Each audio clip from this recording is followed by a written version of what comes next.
Hello दोस्तों, आप हमारा चैनल से देख रहे हैं पैक्स बरकत एजुकेशन में सभी कैंडिडेट और फ्रेंड का स्वागत करते हैं। आज महासंग्राम में 0 से हीरो लेवल तक हम क्वेश्चंस करेंगे जो बिहार विद्यालय परीक्षा समिति द्वारा आयोजित कुछ प्रश्न हैं जो आपके होने वाले एग्जाम में आपको बेनिफिट दिलाएगा। देखते रहिएगा हमारा चैनल। तो आज आपका सेकेंड पार्ट अपलोड कर दिया जाएगा, मानव नेत्र तथा रंग बिरंगे, ठीक है, चैप्टर्स। तो पहला प्रश्न की ओर चलते हैं। हमारा पहला प्रश्न है, सामान्य नेत्र के लिए दूर बिंदु होनी चाहिए। सामान्य नेत्र के लिए बता रहा है, आप ज्यादा देख सकते हो, वो भी हमारा कौन सा हो जाएगा, अनंत बिंदु हो जाएगा। यही अगर हमको मेरे पास पूछा जाता है कितने दृष्टि तक हम दूर तक देख सकते हैं तो अनंत हो गया। लेकिन अगर यही हमसे सवाल पूछा जाता कि सामान्य नेत्र के लिए जो स्वच्छ व्यक्ति कितना दूरी देख सकता है, तो आप जानते होंगे 25 सेंटीमीटर होता है, ठीक है। लेकिन हमारे पास यहाँ पूछा जा रहा है कि दूर बिंदु कितनी होनी चाहिए, तो अब हमारा क्या हो जाएगा, अनंत हो जाएगा। तो ऑप्शन नंबर डी को क्या किया जाए, लॉक किया जाए। अगला सवाल देखेंगे। अगला हमारा सवाल है कहता है अभिनेत्र लेंस की फोकस दूरी में परिवर्तन किया जाता है। तो मेरे प्यारे छात्रों एवं छात्राओं, तो आप जानते होंगे कि हमारा जो होता है पक्षांबी द्वारा जो क्या होता है कि परिवर्तन किया जा सकता है। ऑप्शन नंबर सी को लॉक किया जाए। चलते हैं अगले सवाल की तरफ चलते हैं। अगला हमारा सवाल है, कहा जाता है स्पेक्ट्रम में किस रंग का किरण का झुकाव होता है। तो स्पेक्ट्रम में किस रंग की किरण का झुकाव अधिक होता है। तो मेरे प्यारे छात्र एवं छात्राओं, लाल रंग का तो नहीं होता है, हरा रंग का भी नहीं होता है और पीला रंग का भी नहीं होता है। तो होता है कौन सा रंग, तो बैंगनी रंग का होता है, इसको वायलेट नाम के रंग से जाने जाते हैं। तो ऑप्शन नंबर किसे लॉक किया जाए, ऑप्शन नंबर डी को लॉक किया जाए।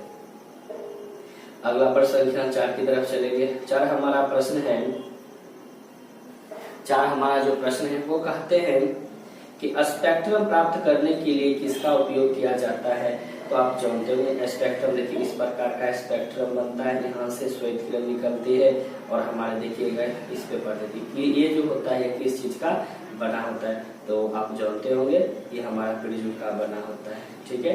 तो ऑप्शन नंबर डी को लॉक किया जाए। अगला सवाल चलते हैं। अगला सवाल हमारे पास है, बहुत ही बेहतरीन सा सवाल है। अगला सवाल है हमारे पास,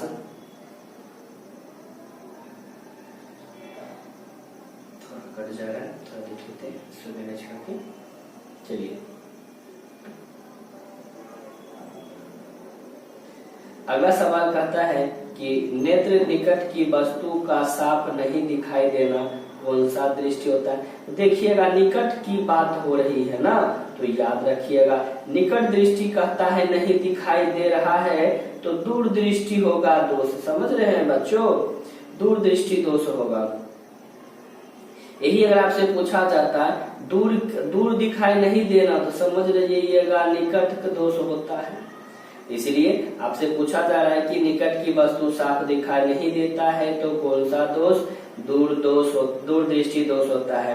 लेकिन यही अगर हमारे पास पूछा जाता है दूर की वस्तु नहीं दिखाई दे, तब कौन सा दोष होता है, उसमें निकट दोष होता, ठीक है। चलिए ऑप्शन नंबर किसे लॉक किया जाए, ऑप्शन नंबर ए को लॉक किया जाए।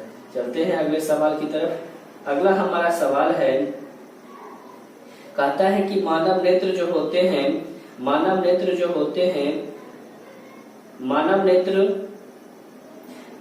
नेत्र में कौन सा लेंस का प्रयोग किया जाता है। तो आप जानते हो कि मानव नेत्र में हमारा उत्तर लेंस होता है। तो ऑप्शन नंबर किसमें, सी। तो ऑप्शन नंबर सी को क्या किया जाए, लॉक किया जाए। हम लोग भी जो आंख में चश्मा वगैरह में लगाते हैं ना, तो आंख के अंदर जो रहता है लेंस वो हमारा रहता है उत्तर लेंस होता है। चलिए अगले सवाल की तरफ चलते हैं। अगला हमारा सवाल है हमारे सामने। अगला सवाल कहा जाता है, अगला सवाल है, मानव नेत्र वस्तु का प्रतिबिंब निम्न में से किस भाग पर बनता है। मानव नेत्र वस्तु का प्रतिबिंब निम्न में से किस भाग पर बनता है। तो मेरे प्यारे छात्र एवं छात्राओं, पता होना चाहिए आपका पुतली जो होता है आंख का, उस पे बनता है। तो ऑप्शन नंबर किसे लॉक किया जाए, तो ऑप्शन नंबर डी को लॉक किया जाए। चलते अगले सवाल की तरफ चलते हैं। अगला हमारा सवाल है, अगला सवाल कहता है कि सामान्य नेत्र के रेटिना पर बना प्रतिबिंब होता है तो कैसा होता है। मैंने आपको बताया था उस समय, तो रियल होता है और उल्टा होता है, इसको अपोजिट बोलते हैं। चलिए कौन सा ऑप्शन नंबर है, तो ऑप्शन नंबर हमें किस पे मिल रहा है, तो ऑप्शन नंबर सी को, तो ऑप्शन नंबर सी को लॉक किया जाए।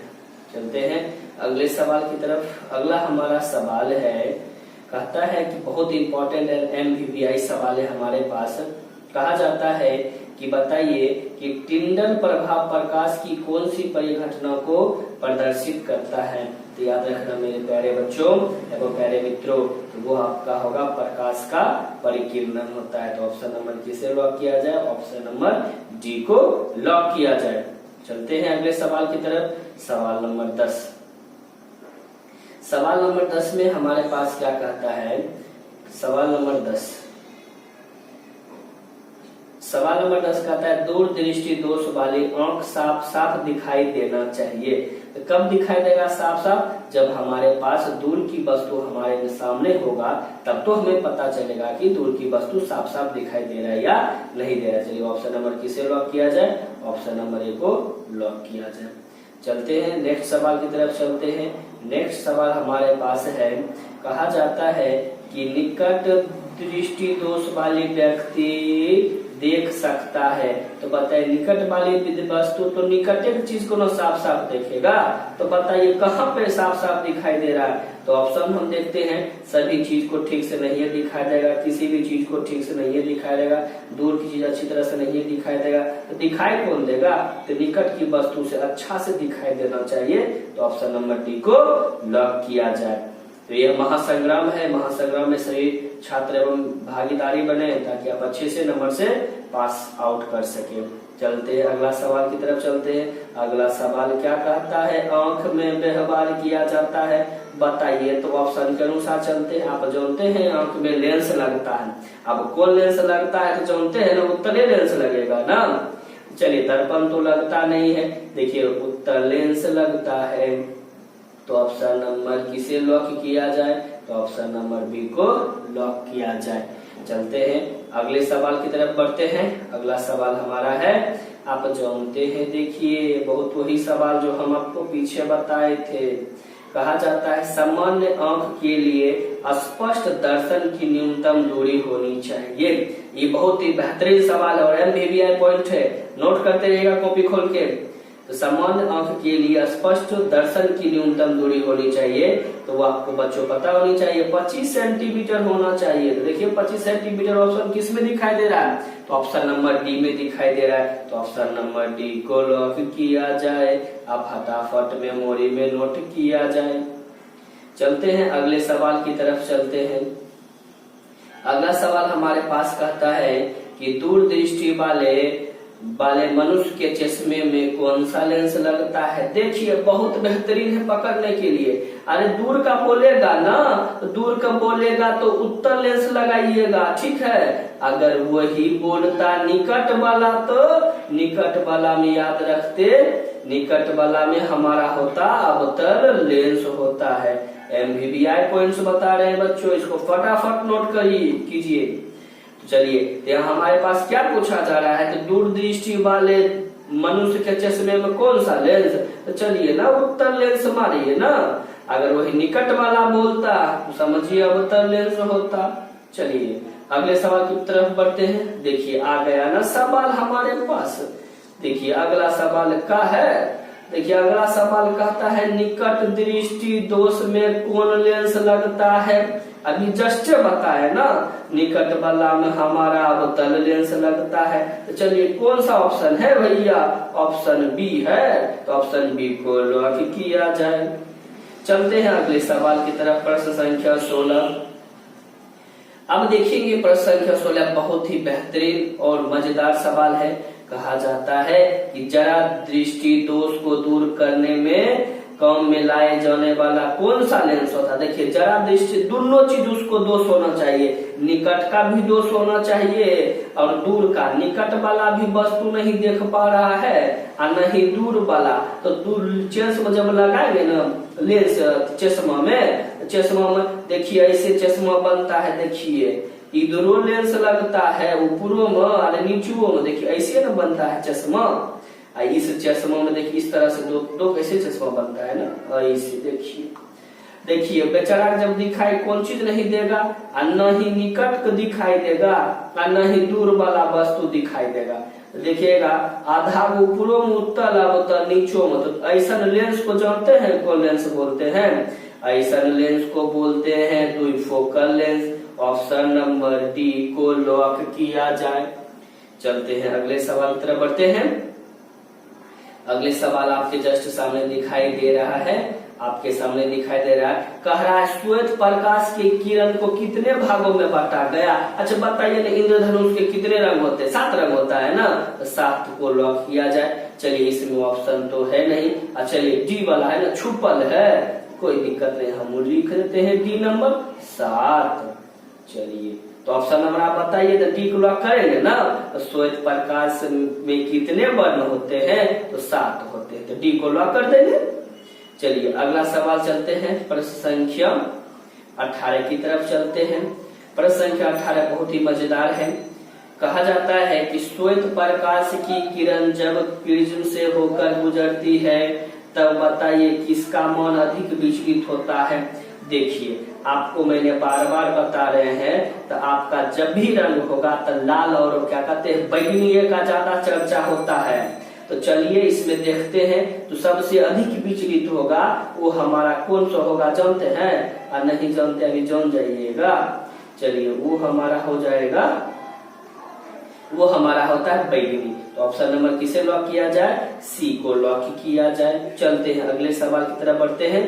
अगला सवाल हमारे पास है 18 सवाल हो गए, 19वें सवाल की तरफ हम बढ़ते हैं। चलिए अब यहाँ देखिए, तो उसमें कहा गया अधिक विचलन होता है कि नहीं? उसमें तो बैगनी हो जाएगा, कम वाला बोलेगा तो लाल हो जाएगा। चलिए तो थोड़ा प्रॉब्लम हो रही है इसमें पीडीएफ में सही तरह से।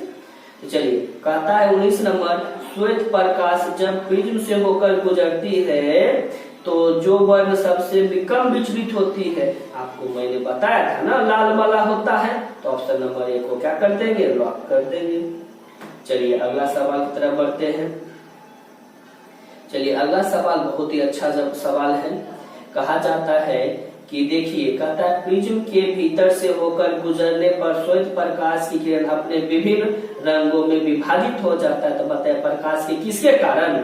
तो देखिए प्रकाश को देखिए जब विचलन होगा ना तो वह वर्ण विक्षेपण होता है। तो ऑप्शन नंबर किसे लॉक किया जाए? बी को लॉक किया जाए। तो वर्ण विक्षेपण को लॉक किया जाए। चलते हैं प्रश्न संख्या 21 की तरफ चलते हैं। 21 हमारा देखिए क्या होता है, बहुत ही अच्छा सवाल है। कहता है कि प्रकाश के किस वर्ण के लिए तरंग दैर्घ्य का मान अधिक होता है? देखिए प्रकाश में बोलेगा अधिक तो भैया लाल वाला होगा। अगर वही कम वाला बोलता ना तो चलिए बैगनी, कम वाला बोला जा रहा है, चलिए अधिक वाला बोलेगा तो लाल होगा, अगर कम वाला बोलेगा तो बैगनी होगा। किसमें? तो भैया प्रकाश वाला में। तो अब से हमसे पूछा क्या जा रहा है? प्रकाश के किस वर्ण के लिए तरंग दैर्घ्य का मान अधिक होता है? चलिए ना रेड को मारिए, तो ऑप्शन नंबर 1 को लॉक किया जाए। फटाफट एकदम क्वेश्चन को नोट कीजिए ताकि आपको भी ऐसे भी बोर्ड में आपको मिले और आप एकदम छक्के छुड़ा के सिक्सर बाउंसर मार के। चलिए अगले सवाल की तरफ चलते हैं। अगला हमारा सवाल है, चलिए ऐसे नहीं होता ना। अगला सवाल है, प्रिज्म से निकलने के बाद श्वेत किरणें क्यों 7 रंगों में विभक्त हो जाती है? अब बताइए जब सूर्य पड़ेगा तो मिश्रण होगा कि नहीं होगा? चलिए तो ऑप्शन नंबर किसे लॉक किया जाए? सी को। यानी सूर्य का श्वेत प्रकाश 7 रंगों में मिश्रित हो जाती है, इसलिए वह क्या हो जाती है? इसलिए वह विभक्त हो जाती है। चलते हैं अगले सवाल की तरफ चलते हैं। अगला हमारा सवाल है कि बताइए, अगला सवाल थोड़ा देखिए इधर से नहीं इधर से। चलिए अगला सवाल कहता है कि पुतली के साइज को क्या करता है? नियंत्रण करता है, यानी अरेंजमेंट करने की बात बताया जा रहा है। जब अरेंजमेंट करेगा ना तो कौन करेगा जानते हैं? वो आपका परितारिका करता है कि जो भी आपका आंख पे पड़ता है ना तो साइज कहता है कि छोटा बनाए बड़ा बनाए, तुरंत आपको दिखाई देगा आंख में। ठीक है, चलिए तो ऑप्शन नंबर किसे लॉक करेंगे? तो ऑप्शन नंबर बी को लॉक किया जाए। चलिए 24 नंबर प्रश्न की ओर चलते हैं। देखिए 24 नंबर प्रश्न बड़ी ही लाजवाब है। देखिए प्रश्न नंबर 24 क्या कहता है, देखिए 24 नंबर, थोड़ा ऊपर कर लेते हैं, बेहतर रहेगा। भाग गया, नहीं भागेगा, चलिए भाग रहा है, हाँ आ गया। कहता है कि किस दृष्टि दोष को अवतल तथा उत्तल लेंस से बने द्विफोकल लेंस द्वारा संशोधित किया था। कौन सा दोष में होता है? आपको देखिए मैंने ये वाला चश्मा बनाया था ना, देखिए चश्मा ऐसे बना था ना चश्मा। अब एकरोम उपरोम कोण में उत्तल कोण अवतल पता नहीं। जब दोनों वाली बात होगा ना तो कौन दृष्टि होगा जानते हैं? निकट तो होगा नहीं, दीर्घ तो होगा नहीं, मोतिया भी तो होगे नहीं करेगा, तो होगा कौन? तो जरा दृष्टि दोष, जरा दूर दृष्टि होता है। ऑप्शन नंबर किसे लॉक किया जाए? सी को लॉक किया जाए। चलते हैं 25 नंबर प्रश्न की ओर चलते हैं। 25 नंबर हमारा प्रश्न कहता है, 25 नंबर प्रश्न कहता है नेत्र में प्रवेश करने वाले प्रकाश किरणों का अधिकांश अपवर्तन होता है। तो देखेंगे नेत्र में प्रवेश करने वाले प्रकाश की किरण अधिकांश अपवर्तन होता है। तो जानते हैं कि आप पता आपको होना चाहिए कि कॉर्निया के बाहरी पृष्ठ पर होता है। कॉर्निया के बाहरी पृष्ठ पर यह दिखाई देता है कि कितना इसका होगा कि नहीं होगा। चलिए तो अगले सवाल की तरफ चलते हैं। अगला हमारा सवाल है, अगला सवाल 26 नंबर देखेंगे। 26 नंबर कहता है कि देखिए, कहता है कि जब सूर्य का प्रकाश वायुमंडल से गुजरता है तो वायुमंडल के सूक्ष्म कण प्रकाश को अधिकतम, है ना, अधिक प्रबलता का परिकीर्णन होता है। तो देखिए किसमें होता है? तो याद रखिएगा, बंद हो गई। 26 नंबर का आपके पास आंसर दी जाती है। बहुत ही बेहतरीन सा सवाल का जवाब है। 26 का आपके पास आंसर है ऑप्शन नंबर डी को लॉक किया जाए। चलते हैं नेक्स्ट सवाल की तरफ चलते हैं। सवाल संख्या आपके सामने है, प्रश्न संख्या है 27। कहता है मानव नेत्र का कार्य करता है, मानव नेत्र का कार्य करता है, जानते किसकी तरह काम करता है? जिस तरह कैमरा हमारे पास आती है उसकी भांति कार्य करता है। ऑप्शन नंबर बी को लॉक किया जाए। चलते हैं अगले सवाल की तरफ बढ़ते हैं। अगला सवाल आपके पास 28 दी जाती है। 28 नंबर सवाल आपका कहा जाता है, 28 नंबर सवाल देखेंगे। 28 नंबर सवाल कहता है प्रकाश एक पतली झिल्ली से होकर नेत्र में प्रवेश करती है तो किस झिल्ली से होकर गुजरती है? तो आपके पास पता होनी चाहिए झिल्ली की। यहाँ अगर बात किया जाए तो आप जानते हैं हमारे पास कॉर्निया की बात होती है, सूक्ष्म। चलिए प्रश्न संख्या 29 को देखा जाए। 29 सवाल कहता है हमारे पास नेत्र गोलक की आकृति किस प्रकार की होती है? तो चलिए ऑप्शन नंबर हमारे पास आंख जो होती है गोलाकार होती है। ऑप्शन नंबर बी को लॉक किया जाए। अब फटाफट आंसर को नोट किया जाए। अगला सवाल देखेंगे आपके जस्ट स्क्रीन पे है। कहता है नेत्र गोलक का व्यास लगभग होता है, आपको पता होना चाहिए, ये जो आंख है ना इसका होता है 2.3 होता है। तो ऑप्शन नंबर किस में है? तो ऑप्शन नंबर ए को लॉक किया जाए। अब फटाफट को आंसर को नोट किया जाए। अगला सवाल हम देखेंगे।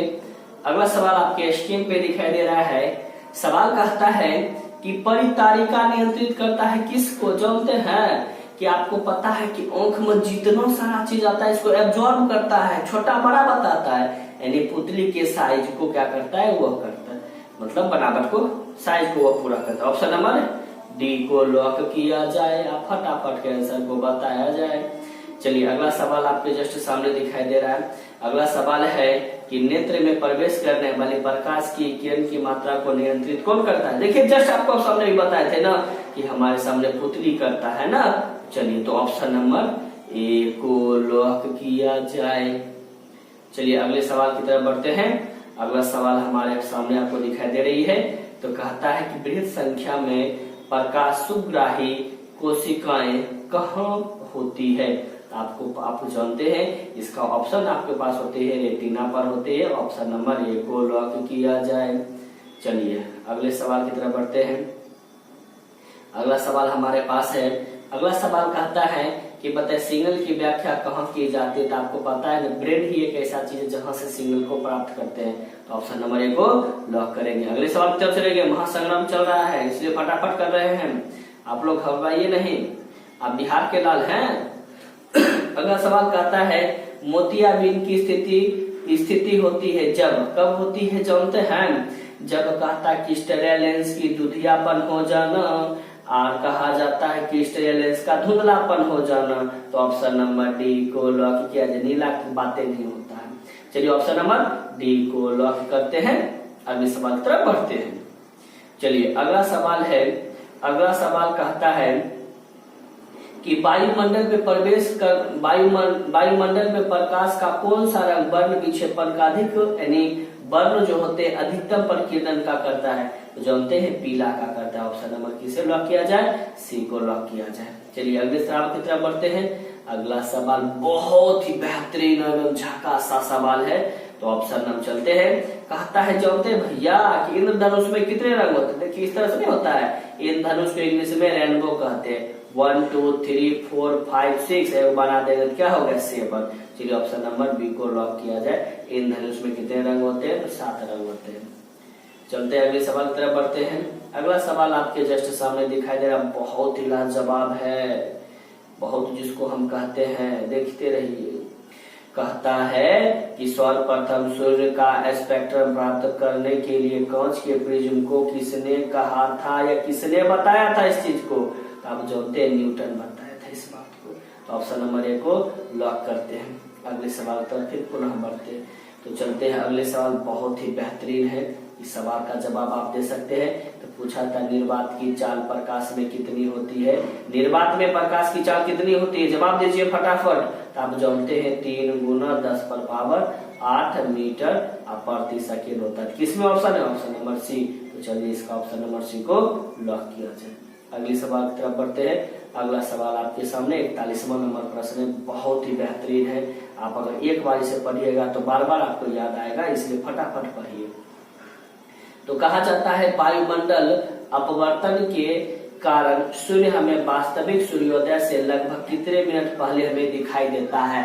कहता है वो सांभा कितने गुंडे थे, सरदार लोग था मार खा के आगे। तो चलिए इसका आंसर तो आप 2 दे दीजिए। तो ऑप्शन नंबर ए को लॉक किया जाए।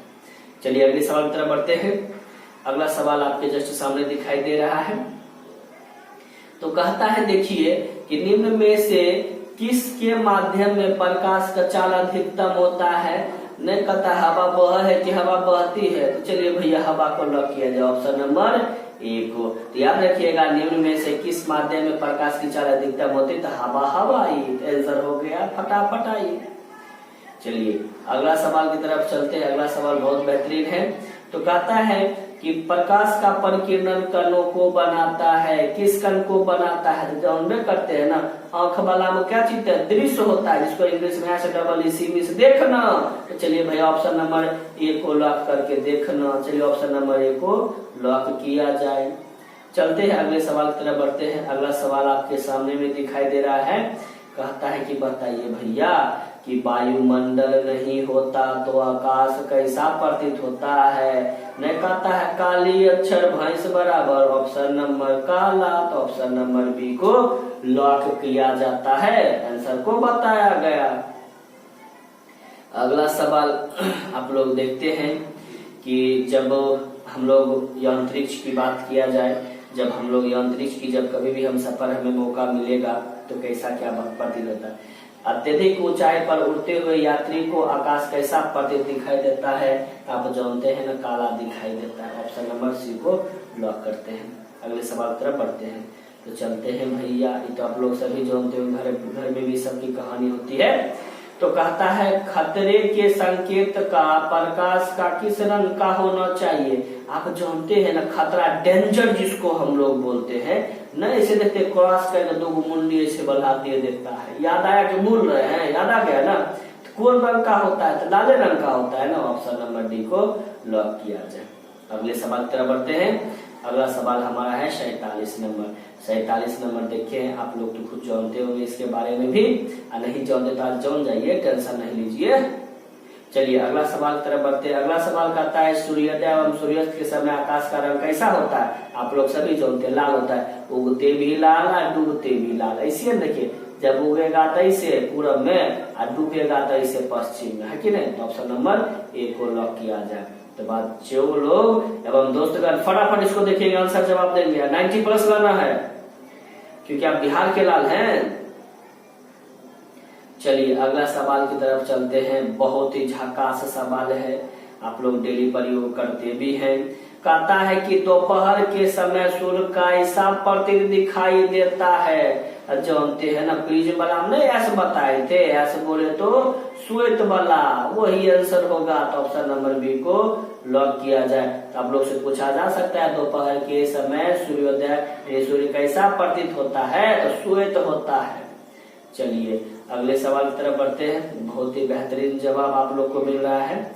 चलिए आपने ऐसा कभी YouTube चैनल पर नहीं देखा हुआ जिस तरह से आप लोग प्रैक्टिस करवाया जा रहा है, कृपया आप हमसे जुड़े और अच्छे नंबर से पास आउट करें। चलिए बिहार के लाल जवाब दीजिए। किसी माध्यम में छोटे छोटे कणों की विलंबन को क्या कहा जाता है? देखिए रे भैया, छोटका छोटका कण का निलंबन। अरे तो केमिस्ट्री का तनिक सवाल है। तो चलिए इसका हमको बोलते हैं कोलाइडी विलयन को। चलते हैं ऑप्शन नंबर ए को लॉक किया जाए। अगले सवाल तरफ चलते हैं। सवाल संख्या 50 होना चाहिए ना? अच्छा ठीक है, कोई बात नहीं, 50 कर देते हैं। तो चलिए ये जो नंबर आपको है ये 50 नंबर होगा, 50वां नंबर होगा। चलिए कोई बात नहीं, नंबर को थोड़ा 20 है। तो चलिए कहता है यहाँ पे, इसको चलिए इसको बंद कर दीजिए ना। कहता है अभिनेत्र लेंस की फोकल दूरी में परिवर्तन किया जाता है। तो देखिए जौनबे करते हैं आप लोग, तो ये आप जौनबे करते हैं, पक्षम भी द्वारा इसे लॉक करते हैं। तो ऑप्शन नंबर सी को लॉक किया जाए। अगले सवाल की तरफ बढ़ते हैं। अगला सवाल बहुत ही बेहतरीन होता है, आप लोग को दिखाई दे रहा है। तो कहा जाता है कि सूर्योदय एवं सूर्यास्त के समय सूर्य का गोला दिखाई देना कैसा? जब देखिएगा ना, जब सूर्योदय सूर्यास्त से बनेगा तो चिपटा दिखाई देता है। ऑप्शन नंबर सी को लॉक किया जाए।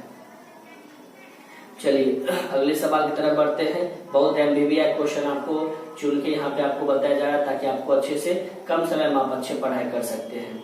चलिए अगला सवाल है, आंख में प्रवेश करने वाले प्रकाश की किरण को नियंत्रित कौन करता है? देखिए जस्ट अभी बताया है ना, परितारिका करता है। तो ऑप्शन नंबर किसे लॉक किया जाए? ऑप्शन नंबर ए को लॉक किया जाए। चलिए अगले सवाल की तरफ बढ़ते हैं। अगला सवाल देखिए बहुत ही लाजवाब प्रश्न आपके सामने है। प्रश्न संख्या देखेंगे, कहता है पेशियों के स्थिर होने पर अभिनेत्र लेंस की फोकस दूरी होनी चाहिए, कितनी होनी चाहिए? तो आप लोग को पता होनी चाहिए 2.5 होता है। ऑप्शन नंबर बी को लॉक किया जाए। अब फटाफट के आंसर को बनाया जाए।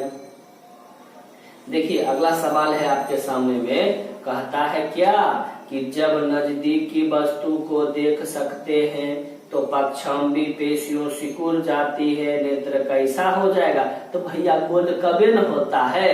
तो ऑप्शन नंबर सी को लॉक किया जाए। तो चलिए फटाक दबर आंसर को क्लिक कर देते हैं थोड़ा ऊपर करके, तो आप लोग भी खुश हो जाइएगा। तो ऑप्शन नंबर सी को लॉक किया जाए, गोलाकार होता है। चलिए अगले सवाल की तरफ चलते हैं एवं आखिरी एवं अंत सवाल आपके सामने प्रस्तुत की जा रही है बड़े नए सवालों के साथ। तो कहता है दृष्टि निर्वर्धन सिद्धांत का उपयोग कहाँ किया गया? तो आप जानते हैं चलचित्र प्रेक्षेपण में किया जाता है। तो ऑप्शन नंबर ए को लॉक किया जाए। यदि दोस्तों आपको वीडियो पसंद हुआ तो लाइक एवं सब्सक्राइब करें, दोस्तों को भी शेयर करें ज्यादा से ज्यादा और हमारे चैनल से जुड़े। तो अगले वीडियो कल हम आपको केमिस्ट्री आपके बीच हम लाएंगे, 2 वीडियो उसमें दिया जाएगा। तो ज्यादा से ज्यादा आप एमसीक्यू करें और अच्छे नंबर से पास आउट करें। फिर हिंदी का टोटल जो बचेगा उसके बाद हम आपको करवाएंगे, ठीक है? तो मिलते हैं और जुड़िए। तब तक के लिए हंसते रहिए, मुस्कुराते रहिए, बैक्स बरकात एजुकेशन से जुड़ते रहिए। Thank you. चलिए प्रश्न संख्या 29 को देखा जाए। 29 सवाल कहता है हमारे पास नेत्र गोलक की आकृति किस प्रकार की होती है? तो चलिए ऑप्शन नंबर हमारे पास आंख जो होती है गोलाकार होती है। ऑप्शन नंबर बी को लॉक किया जाए। अब फटाफट आंसर को नोट किया जाए। अगला सवाल देखेंगे आपके जस्ट स्क्रीन पे है। कहता है नेत्र गोलक का व्यास लगभग होता है। तो आपको पता है ये जो आंख है ना, इसका होता है 2.3 होता है। तो ऑप्शन नंबर किसमें है? तो ऑप्शन नंबर ए है। तो ए को लॉक किया जाए। अब फटाफट को आंसर को नोट किया जाए। अगला सवाल हम देखेंगे। अगला सवाल आपके स्क्रीन पे दिखाई दे रहा है। सवाल कहता है कि परितारिका नियंत्रित करता है किसको? जानते हैं कि आपको पता है कि आंख में जितना सारा चीज आता है इसको एब्जॉर्ब करता है, छोटा बड़ा बताता है, यानी पुतली के साइज को क्या करता है? वह करता है, मतलब बनावट को, साइज को वह पूरा करता है। ऑप्शन नंबर डी को लॉक किया जाए। आप फटाफट के आंसर को बताया जाए। चलिए अगला सवाल आपके जस्ट सामने दिखाई दे रहा है। अगला सवाल है कि नेत्र में प्रवेश करने वाली प्रकाश की किरण की मात्रा को नियंत्रित कौन करता है? देखिए जस्ट आपको सामने भी बताए थे ना कि हमारे सामने पुतली करता है ना। चलिए तो ऑप्शन नंबर ए को लॉक किया जाए। चलिए अगले सवाल की तरफ बढ़ते हैं। अगला सवाल हमारे सामने आपको दिखाई दे रही है। तो कहता है कि बृहद संख्या में प्रकाश सुग्राही कोशिकाएं कहाँ होती है? आप जानते हैं इसका ऑप्शन आपके पास होते हैं रेटिना पर होते हैं। ऑप्शन नंबर ए को लॉक किया जाए। चलिए अगले सवाल की तरफ बढ़ते हैं। अगला सवाल हमारे पास है। अगला सवाल कहता है कि बताए सिग्नल की व्याख्या कहाँ की जाती है? तो आपको पता है ना ब्रेन ही एक ऐसा चीज है जहां से सिग्नल को प्राप्त करते हैं। तो ऑप्शन नंबर ए को लॉक करेंगे। अगले सवाल की तरफ चलेंगे। महासंग्राम चल रहा है इसलिए फटाफट कर रहे हैं, आप लोग घबराइए नहीं, आप बिहार के लाल हैं। अगला सवाल कहता है मोतियाबिंद की स्थिति होती है जब, कब होती है जानते हैं? जब कहता है कि स्टेरिक लेंस की दुधियापन हो जाना, और कहा जाता है कि स्टेरिक लेंस का धुंधलापन हो जाना। तो ऑप्शन नंबर डी को लॉक किया जाए। नीला की बातें नहीं होता है। चलिए ऑप्शन नंबर डी को लॉक करते हैं। अगले सवाल की तरफ बढ़ते हैं। चलिए अगला सवाल है। अगला सवाल कहता है कि वायुमंडल में प्रवेश कर वायुमंडल में प्रकाश का कौन सा रंग वर्ण विक्षेपण का अधिक, यानी वर्ण जो होते हैं अधिकतम परिकीर्णन का करता है? तो जानते हैं पीला का करता है। ऑप्शन नंबर किसे लॉक किया जाए? सी को लॉक किया जाए। चलिए अगले सवाल की तरफ बढ़ते हैं। अगला सवाल बहुत ही बेहतरीन और झकास सा सवाल है। तो ऑप्शन नंबर चलते हैं। कहता है जानते हैं भैया कि इंद्रधनुष में कितने रंग होते हैं? देखिए इस तरह से नहीं होता है। इंद्रधनुष को इंग्लिश में रेनबो कहते हैं। 1 2 3 4 5 6 बना देगा क्या हो गया? 7। चलिए ऑप्शन नंबर बी को लॉक किया जाए। इंद्रधनुष में कितने रंग होते हैं? तो 7 रंग होते हैं। चलते हैं अगले सवाल की तरफ बढ़ते हैं। अगला सवाल आपके जस्ट सामने दिखाई दे रहा, बहुत ही लाजवाब है, बहुत जिसको हम कहते हैं, देखते रहिए। कहता है कि सर्वप्रथम सूर्य का स्पेक्ट्रम प्राप्त करने के लिए कांच के प्रिज्म को किसने कहा था या किसने बताया था इस चीज को? तो आप जानते हैं न्यूटन बताया था इस बात को। तो ऑप्शन नंबर ए को लॉक करते हैं। अगले सवाल पर फिर पुनः बढ़ते हैं। तो चलते हैं अगले सवाल, बहुत ही बेहतरीन है। इस सवाल का जवाब आप दे सकते हैं। तो पूछा था निर्वात की चाल प्रकाश में कितनी होती है? निर्वात में प्रकाश की चाल कितनी होती है? जवाब दीजिए फटाफट। तो आप जानते हैं 3 × 10⁸ मीटर प्रति सेकेंड होता है। किसमें ऑप्शन है? Option number C. तो चलिए इसका ऑप्शन नंबर सी को लॉक किया जाए। अगली सवाल की तरफ बढ़ते हैं। अगला सवाल आपके सामने 41वां नंबर प्रश्न है, बहुत ही बेहतरीन है। आप अगर एक बार इसे पढ़िएगा तो बार बार आपको याद आएगा, इसलिए फटाफट पढ़िए। तो कहा जाता है वायुमंडल अपवर्तन के कारण सूर्य हमें वास्तविक सूर्योदय से लगभग कितने मिनट पहले हमें दिखाई देता है? कहता है ओ सांभा कितने गुंडे थे, सरदार लोग था मार खा के आगे। तो चलिए इसका आंसर तो आप 2 दे दीजिए। तो ऑप्शन नंबर ए को लॉक किया जाए। चलिए अगले सवाल की तरफ बढ़ते हैं। अगला सवाल आपके जस्ट सामने दिखाई दे रहा है। तो कहता है देखिए कि निम्न में से किसके माध्यम में प्रकाश का चाल अधिकतम होता है? नहीं कहता हवा बह है कि हवा बहती है? तो चलिए भैया हवा को लॉक किया जाए। ऑप्शन नंबर ए को। तो याद रखिएगा निम्न में से किस माध्यम में प्रकाश की चाल अधिकतम होती है? तो हवा ही आंसर हो गया, फटाफट आइए। चलिए अगला सवाल की तरफ चलते हैं। अगला सवाल बहुत बेहतरीन है। तो कहता है कि प्रकाश का परिकीर्णन कणों को बनाता है, किस कण को बनाता है? तो जानबे करते हैं ना, आंख वाला में क्या चीज है? दृश्य होता है, जिसको इंग्लिश में से देखना। तो चलिए भैया ऑप्शन नंबर ए को लॉक करके देखना। चलिए ऑप्शन नंबर ए को लॉक किया जाए। चलते हैं अगले सवाल की तरफ बढ़ते हैं। अगला सवाल आपके सामने में दिखाई दे रहा है। कहता है कि बताइए भैया कि वायुमंडल नहीं होता तो आकाश कैसा प्रतीत होता है। नहीं कहता है काली अक्षर भैंस बराबर ऑप्शन नंबर काला, तो ऑप्शन नंबर बी को लॉक किया जाता है, आंसर को बताया गया। अगला सवाल आप लोग देखते हैं कि जब हम लोग अंतरिक्ष की बात किया जाए, जब हम लोग अंतरिक्ष की जब कभी भी हम सफर हमें मौका मिलेगा तो कैसा क्या प्रतीत होता है। अत्यधिक ऊंचाई पर उड़ते हुए यात्री को आकाश कैसा प्रतीत दिखाई देता है, तो आप जानते हैं ना काला दिखाई देता है, ऑप्शन नंबर सी को लॉक करते हैं। अगले सवाल की तरफ बढ़ते हैं। तो चलते हैं भैया, ये तो आप लोग सभी जानते हो, घर में भी सबकी कहानी होती है। तो कहता है खतरे के संकेत का प्रकाश का किस रंग का होना चाहिए। आप जानते हैं ना खतरा, डेंजर जिसको हम लोग बोलते हैं न, इसे देखते क्रॉस करके दो मुंडी ऐसे बढ़ा दे देता है। याद आया कि भूल रहे हैं, याद आ गया ना। तो कौन रंग का होता है, तो लाले रंग का होता है ना, ऑप्शन नंबर डी को लॉक किया जाए। अगले सवाल की तरफ बढ़ते हैं। अगला सवाल हमारा है 47 नंबर। 47 नंबर देखिए, आप लोग तो खुद जानते होंगे इसके बारे में भी, नहीं जानते तो आज जान जाइए, टेंशन नहीं लीजिए। चलिए अगला सवाल की तरफ बढ़ते हैं। अगला सवाल कहता है सूर्योदय एवं सूर्यास्त के समय आकाश का रंग कैसा होता है। आप लोग सभी जानते हैं लाल होता है, उगते भी लाल और डूबते भी लाल। ऐसे देखिए, जब उगेगा तो ऐसे पूरब में और डूबेगा तो ऐसे पश्चिम में, है कि नहीं। तो ऑप्शन नंबर ए को लॉक किया जाए। तो बच्चों लोग एवं दोस्तगण फटाफट इसको देखिएगा, आंसर जवाब देंगे। 90 प्लस लाना है क्योंकि आप बिहार के लाल हैं। चलिए अगला सवाल की तरफ चलते हैं। बहुत ही झकास सवाल है, आप लोग डेली प्रयोग करते भी हैं। कहता है कि दोपहर के समय सूर्य का ऐसा प्रतीक दिखाई देता है। जानते हैं ना प्रिज्म वाला, हमने ऐसे बताए थे, ऐसे बोले तो श्वेत वाला, वही आंसर होगा। तो ऑप्शन नंबर बी को लॉक किया जाए। तो आप लोग से पूछा जा सकता है दोपहर के समय सूर्योदय सूर्य कैसा प्रतीत होता है, तो श्वेत होता है। चलिए अगले सवाल की तरफ बढ़ते हैं। बहुत ही बेहतरीन जवाब आप लोग को मिल रहा है। चलिए आपने ऐसा कभी YouTube चैनल पर नहीं देखा हुआ जिस तरह से आप लोग प्रैक्टिस करवाया जा रहा है, कृपया आप हमसे जुड़े और अच्छे नंबर से पास आउट करें। चलिए बिहार के लाल जवाब दीजिए।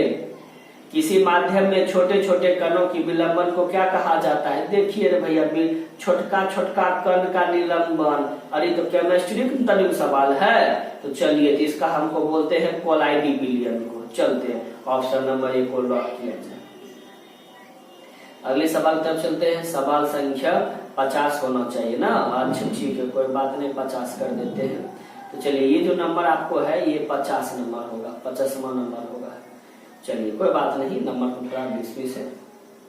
तो चलिए कहता है यहाँ पे, इसको चलिए इसको बंद कर दीजिए। कहता है अभिनेत्र लेंस की फोकल दूरी में परिवर्तन किया जाता है। तो देखिए जौनबे करते हैं आप लोग, तो ये आप जौनबे करते हैं, पक्षम भी द्वारा इसे लॉक करते हैं।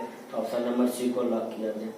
अगले सवाल की तरफ बढ़ते हैं। अगला सवाल बहुत ही बेहतरीन होता है, आप लोग को दिखाई दे रहा है। तो कहा जाता है कि सूर्योदय और सूर्यास्त के समय सूर्य का गोला दिखाई देना कैसा, जब देखिएगा ना, जब सूर्योदय सूर्यास्त से बनेगा तो चिपटा दिखाई देता है। ऑप्शन नंबर सी को लॉक किया जाए। चलिए अगले सवाल की तरफ बढ़ते हैं। बहुत एमबीबीएस क्वेश्चन आपको चुन के यहाँ पे आपको बताया जा रहा है ताकि आपको अच्छे से कम समय में आप अच्छे पढ़ाई कर सकते हैं। चलिए अगला सवाल है, आंख में प्रवेश करने वाले प्रकाश की किरण को नियंत्रित कौन करता है। देखिए जस्ट अभी बताया है ना, परितारिका करता है। तो ऑप्शन नंबर किसे लॉक किया जाए, ऑप्शन नंबर ए को लॉक किया जाए। चलिए अगले सवाल की तरफ बढ़ते हैं। अगला सवाल देखिए बहुत ही लाजवाब प्रश्न आपके सामने है। प्रश्न संख्या देखेंगे, कहता है पेशियों के स्थिर होने पर अभिनेत्र लेंस की फोकस दूरी होनी चाहिए, कितनी होनी चाहिए, तो आप लोग को पता होनी चाहिए 2.5 होता है। तो ऑप्शन नंबर बी को लॉक किया जाए। अब फटाफट के आंसर को बनाया जाए। देखिए अगला सवाल है आपके सामने में, कहता है क्या कि जब नजदीकी वस्तु को देख सकते हैं तो पक्षांबी पेशियों सिकुड़ जाती है, नेत्र कैसा हो जाएगा। तो भैया गोल कबे न होता है। तो ऑप्शन नंबर सी को लॉक किया जाए। तो चलिए फटाक दबर आंसर को क्लिक कर देते हैं थोड़ा ऊपर करके, तो आप लोग भी खुश हो जाइएगा। तो ऑप्शन नंबर सी को लॉक किया जाए, गोलाकार होता है। चलिए अगले सवाल की तरफ चलते हैं एवं आखिरी एवं अंत सवाल आपके सामने प्रस्तुत की जा रही है बड़े नए सवालों के साथ। तो कहता है दृष्टि निर्वर्धन सिद्धांत का उपयोग कहाँ किया गया? तो आप जानते हैं चलचित्र प्रेक्षेपण में किया जाता है। तो ऑप्शन नंबर 1 को लॉक किया जाए। यदि दोस्तों आपको वीडियो पसंद हुआ तो लाइक एवं सब्सक्राइब करें, दोस्तों को भी शेयर करें ज्यादा से ज्यादा और हमारे चैनल से जुड़े। तो अगले वीडियो कल हम आपको केमिस्ट्री आपके बीच हम लाएंगे, 2 वीडियो उसमें दिया जाएगा। तो ज्यादा से ज्यादा आप MCQ करें और अच्छे नंबर से पास आउट करें। फिर हिंदी का टोटल जो बचेगा उसके बाद हम आपको करवाएंगे, ठीक है? तो मिलते हैं और जुड़िए। तब तक के लिए हंसते रहिए, मुस्कुराते रहिए, बैक्स बरकात एजुकेशन से जुड़ते रहिए। Thank you.